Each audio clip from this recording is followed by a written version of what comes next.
Well, we're at the last story of Joseph, and what we're going to find is that God keeps his promises. Nothing is going to hinder God's plan. Sometimes we may think that's the case, but when God makes a promise, he honors it. And if we went back and read in Genesis 15, we would see that God had made a promise to Abraham and told him that he was going to make his descendants great and that it would be many nations that would come from him. And we're going to see that part of that fulfillment occurs in Jacob and Joseph's lives. And that's going to happen in today's story. In the Bible, in Genesis 46 through 50, this is a summary of what happened at the end of Joseph's life. This is what we're told. Well, Jacob had gathered everybody together and they were heading out to the land of Egypt. And one night while he was sleeping, the Lord spoke to him and said, "Jacob." And he said, "Here I am, Lord." And the Lord told him, "Don't be afraid. Go to Egypt because I'm going to make you into a great nation." And so Jacob and the family continued on their journey, and they had the women and the children riding along in the carts with their cattle, their sheep coming along beside them.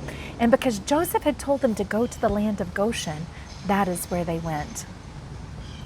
Well, Joseph loaded up on his chariot and he went out to go meet them.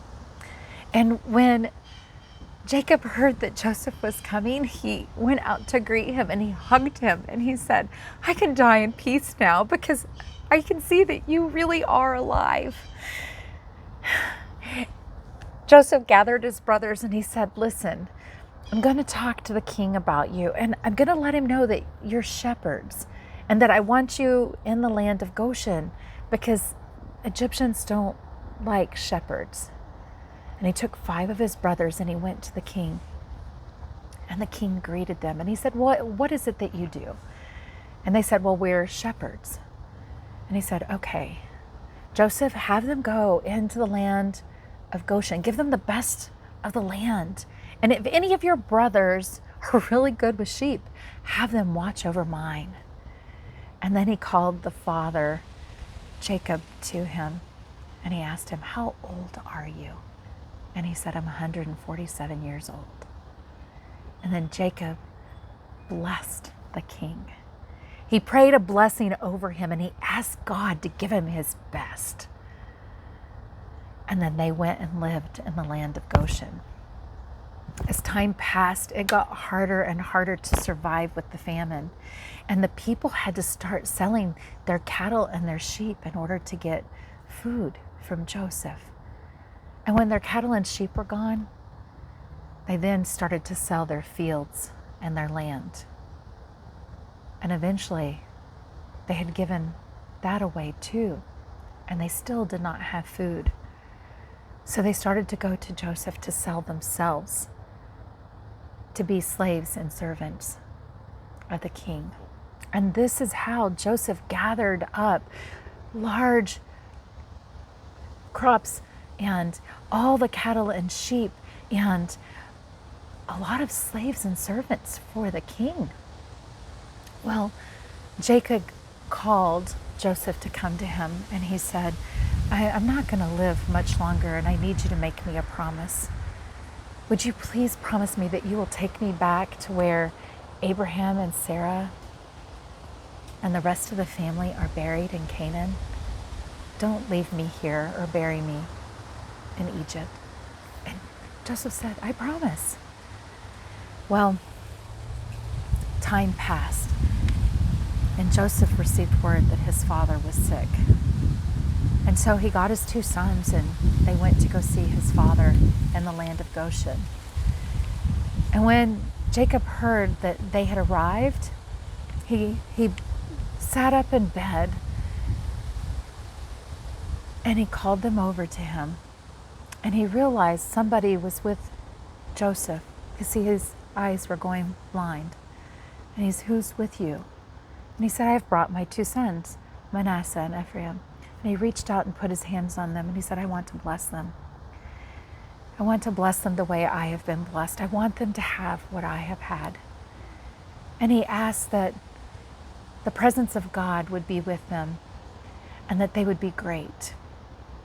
And then he gathered all of his sons into him, and he began to give a blessing to each of his sons, starting with the oldest and working his way down. And with Reuben, he said, Reuben, you have been very strong, but you're like the waves tossing, and you're not the strongest anymore. And then he started blessing each one until he got to Judah. And with Judah, he said, you know, the royal scepter will never leave you. You will always have royalty come through you. And he continued blessing until he got to Joseph. And at Joseph, he said, you're like the vine. You are so fruitful. And when attackers came and they tried to destroy you, you remained steadfast and you pushed through. And now you are the prince of your brothers. May the ancient old mountains' blessings be upon you. And he even blessed Benjamin. And then he started to give his sons the instructions that he had, that he wanted to be buried with his family in the cave in Canaan. And he curled up and he passed away. He died. Joseph started to cry. He grieved. And he went to the king and he said, I made a promise to my father. I promised him that I wouldn't bury him here, that I would take him home and that I would bury him in the cave where our father Abraham is buried with our family. And the king said, go, bury your father. And Joseph promised him he'd come back. He took the leaders and his brothers and he left the children and the animals back. And they loaded up and they traveled. And when they reached the river,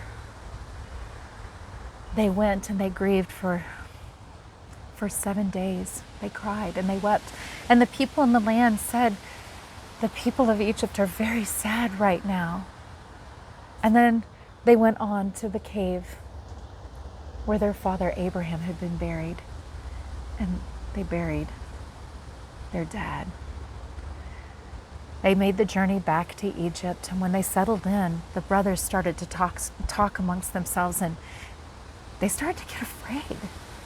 Because now that their father is gone, what if Joseph decided to punish them for what they did? Because they had sold him into slavery. So they made a decision. They decided to send him a message. And in the message they said, our father told us something before he died, and he told us to ask you to please forgive us. So will you forgive us? Joseph, when he heard this message, he cried. His brothers came and they bowed down in front of him again. And they said, we are your servants. And he said, don't be afraid. What you intended for bad, God used for good. And many lives have been saved. I'm not going to hurt you. And he honored that. He took care of his brothers.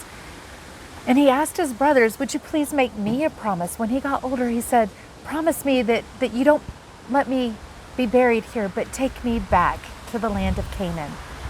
And his brothers promised to do that.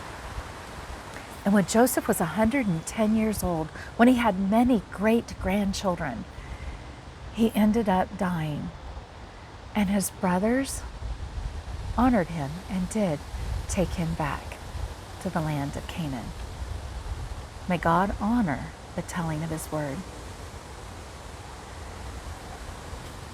What did you learn about God in this story? How did God honor the promise to Abraham and to Jacob and to Joseph? Do you see how God keeps his promises, and that we can trust that if God does this for one, because he doesn't change, he will do that for us. So when God says something, it will be fulfilled. And what did you learn about Jacob? the brothers and Joseph in this story. It's so important for us to be in the Word, to be with Jesus so we can be transformed. Shalom, y'all.